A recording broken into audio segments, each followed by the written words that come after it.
அகிலமெங்கும் உள்ள தமிழ் நேயர்கள் அனைவருக்கும் பரம்பரை ஜோதிடர் உங்கள் மனோ பாலாஜியின் அன்பான வணக்கம். அனைவருக்கும் 2026 புத்தாண்டு நல்வாழ்த்துக்கள்.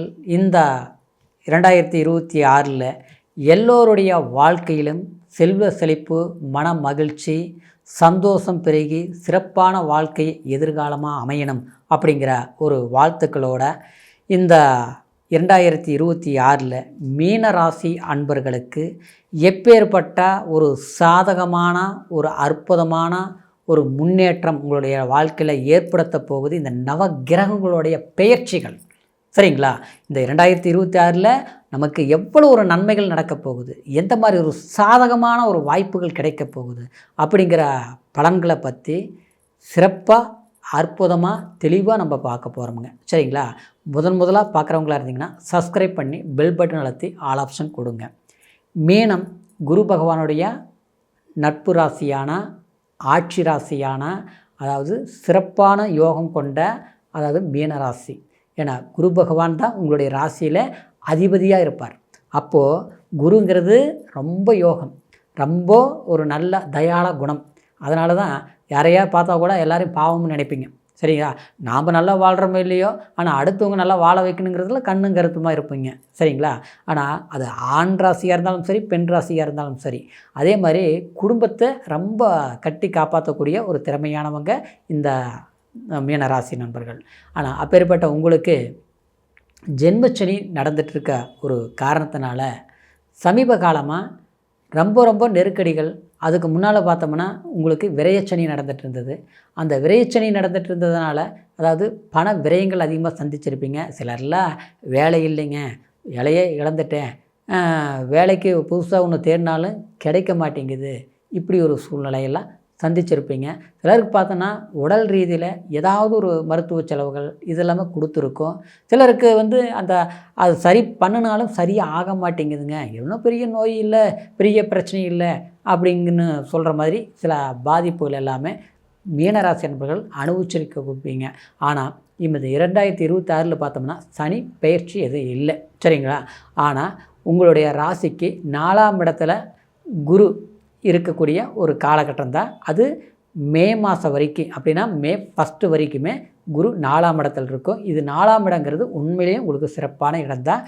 காரணம் என்ன அப்படின்னு பார்த்தோம்னா 4ஆம் இடங்கிறது சுகஸ்தானம். இந்த சுகஸ்தானங்கிறது வீடு, அடுத்தது பார்த்தோம்னா குடும்பம், அடுத்தது நம்ம சந்தோஷம், நம்மளுடைய நிம்மதியை குறிக்கக்கூடிய இடமே அந்த 4ஆம் இடம் தான். அந்த இடத்துல குரு இருக்கும்போது கண்டிப்பாக நமக்கு சில சந்தோஷங்களை நீங்கள் அனுபவிக்கத்தான் போகிறீங்க. இந்த 2026 எவ்வளவோ நம்ம ஒரு நல்லவங்களாக இருந்தாலும், நம்ம நேர்மையானவங்களாக இருந்தாலும், நமக்கு சில சூழ்நிலைகள் பார்த்தோம்னா பாதகமாகவே அமையுது. அடுத்தவங்களுக்கு நம்ம கூட்டிகிட்டு போனோம்னா அவங்களுக்கு ஒரு வாய்ப்பு ஈஸியாக கிடைக்குது, அது நம்மளாலேயே அவங்களுக்கு நல்லது நடக்குது. ஆனால் நமக்குன்னு ஏதாவது ஒரு முயற்சி எடுத்தோம்னா அது நடக்க மாட்டேங்குது, கிடைக்க மாட்டேங்குது அப்படின்னு இருக்கக்கூடிய சூழ்நிலை இதுதான் மீனராசிக்காரர் இருக்கிறீங்க. ஏன்னா ஜென்மத்தில் அப்படின்னு நம்மளை மொண்டி கட்டி போட்ட மாதிரி, ஒரு முடங்கி இருக்கிற மாதிரி ஒரு விஷயத்தை செய்யணும்னு நினைப்பீங்க, செய்ய முடியாது. சரிங்களா? செய்ய முடியாதுன்னா நாம்ளாம் போவோம், அது நடந்தால் தானே ஆகும்.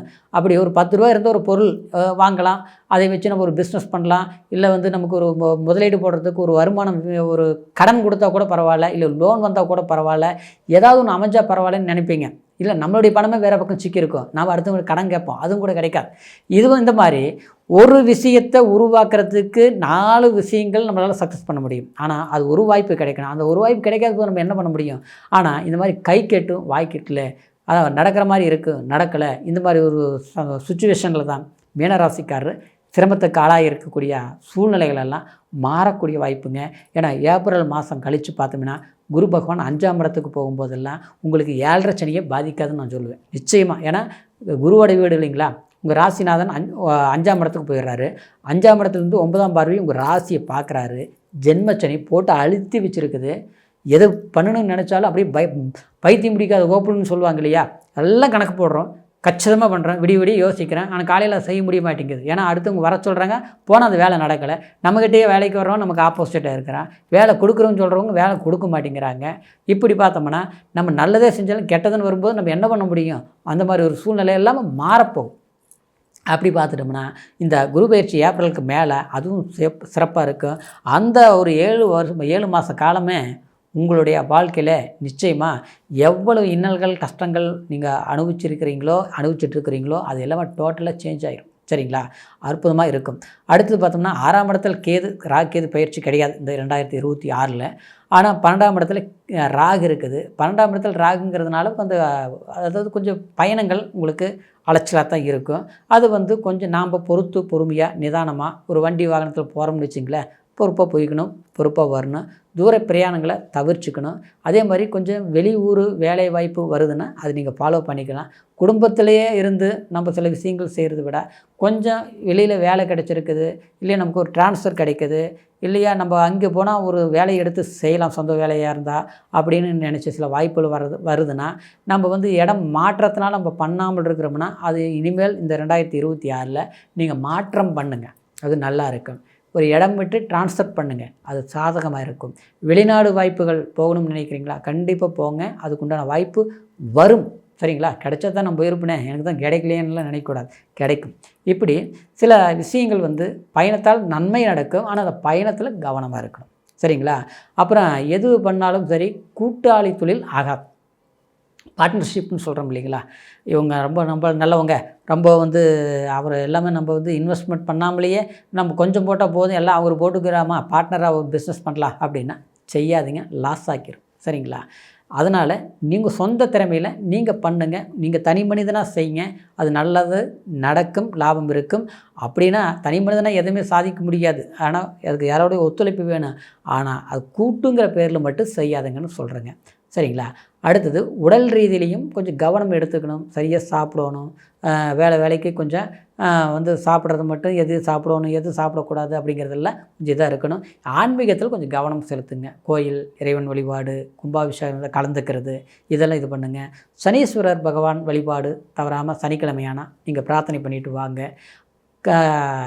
எள்ளெண்ணெய் தீபம் ஏற்றுறது வீட்டில், இதெல்லாமே நீங்கள் தொடர்ந்து பண்ணிட்டு வாங்க. ஏன்னா ஜென்ம சனிங்கிறதுனால கொஞ்சம் சனியின் தாக்கம் அதிகமாக இருக்கிறதுனால அது நமக்கு ஒரு அழுத்தத்தை கொடுத்து நம்மளால் எந்திரிக்க முடியாத ஒரு மாற்றத்தை கொடுக்கு. 2026 அந்த பிரச்சனை இருந்தாலும் ஏப்ரல் இருந்து மே மாதம் வரைக்கும் கொஞ்சம் உங்களுக்கு சிரமங்கள் அப்படியே கொஞ்சம் கஷ்டப்பட்டு வர மாதிரி இருந்தாலும் அந்த மேலே கழித்து ஜூன்லேருந்து ரொம்ப நல்லாயிருக்கும், மாற்றம் இல்லை. சரிங்களா? ஆனால் 2025 இருந்த சிரமங்கள் 2026 இருக்காது. அது மட்டும் கிடையாது. இந்த 7 சனி எல்லாம் பயன்படுத்துவாங்க, அதெல்லாம் நீங்கள் பயந்துக்கவே வேண்டாங்க. உங்களை வயதை பொறுத்த வரைக்கும் இது ஆரம்ப சனியா இல்லை 2வது பொங்கும் சனியா, இதை மங்கும் சனி பொங்கும் சனி இப்படிலாம் பல மரணச்சனிங்கிறது பல விஷயங்கள் 3 சனிகள் இருக்குது. அதெல்லாம் சொல்லிக்கிறது முதல் சுற்று வரும்போது தான் கொஞ்சம் கடினமாக இருக்கும். ஆனால் உங்கள் ஜாதகத்தில் சனி பகவான் பலம் பெற்று இருந்தார்னு வச்சுக்கோங்களேன், இந்த 7 சனியில் தான் நீங்கள் வீடு கட்டுவீங்க, நல்லா தொழிலில் சம்பாதிப்பீங்க. அப்போ இந்த நேரத்தில் தான் நம்ம ஏதாவது வீடு இடம் வாங்குறது, கிரையம் பண்ணுறது, இந்த மாதிரி ஒரு நல்ல விஷயங்கள் பூராமல் 7 சனி தான் சிலரில் நல்லா நடக்கும். அதில் நம்ம ஜாதகத்தில் சனி பகவான் இருக்கக்கூடிய நிலையை பொறுத்து. அதனால் குரு அதே மாதிரி நல்ல பொசிஷனில் தான் உங்களுக்கு இருக்குது. அதே நேரத்தில் உங்கள் குருவும் உங்களுடைய ஜாதகத்தில் எப்படி இருக்குது, மற்ற கிரகங்கள் இந்த மாத கோள்கள் இருக்குது இல்லைங்களா, அடிக்கடி பயிற்சி ஆகும். அதனால் பெரிய மாற்றங்கள் இருக்காது. ராகு எதை பொறுத்த வரைக்கும் உங்களுக்கு பரவாயில்ல, நல்லா தான் இருக்குது. சரிங்களா? இப்படி இந்த 2026 உங்களுக்கு சக்ஸஸாக இருந்தாலும் பிறப்பு ஜனன ஜாதகத்தை ஒரு முறை பார்த்துக்குங்க. ஏன்னா இது கோச்சார ரீதியில் நான் பலன்கள் சொல்லியிருக்கிறேன். இந்த கோச்சாரங்கிறது ராசி வச்சு சொல்லியிருக்கிறோம். ஏன்னா லக்னம் என்ன தசா புத்தி நடக்குது, உங்களுடைய ஜாதகத்தில் எந்த மாதிரி யோகங்கள் இருக்குது, இந்த யோகத்தால் உங்களுடைய வாழ்க்கையில் எப்படி வளர்ச்சி அடைய போகிறீங்க அப்படிங்கிறது முழுமையான பலன்கள் உங்களுடைய பிறப்பு ஜனன ஜாதகத்தில் தான் தெரிஞ்சிக்க முடியும். அப்படிங்கிறதுனால உங்களுடைய ஜாதகத்தை நம்மக்கிட்ட பார்க்கணும்னு நீங்கள் விரும்புனீங்கன்னா கீழே இருக்கிற நம்பருக்கு ஃபோன் பண்ணி உங்களுடைய date of birth, time, place 3ஐயும் தெரியப்படுத்தி முழுமையான பலன்களை எவ்வளோ தூரத்தில் இருந்தாலும், அதாவது ஆன்லைன் மூலியமாகவே உங்களுடைய ஜாதக பலன்களை செழிப்பாக துல்லியமாக கேட்டு தெரிஞ்சுக்கலாங்க. தெரிஞ்சுக்கிட்டு சரியான முயற்சி எடுங்க, அற்புதமான வளர்ச்சி இருக்கும். இந்த 2026 பொறுத்த வரைக்கும் மீன ராசியில் பிறந்த அன்பர்களுக்கு செல்வ செழிப்பான ஒரு தனம், அருள், தெய்வத்தோடைய சித்தம் எல்லாம் கிடைக்கக்கூடிய ஒரு வருடமாக அமையப்போகுது. அந்த ஒரு மாற்றம் உங்களுடைய வாழ்க்கையில் பெரும் முன்னேற்றமாக கிடைக்கும் அப்படிங்கிற ஒரு வாழ்த்துக்களோட அடுத்த பதிவில் சந்திக்கிற வரைக்கும் நன்றி, வணக்கம்.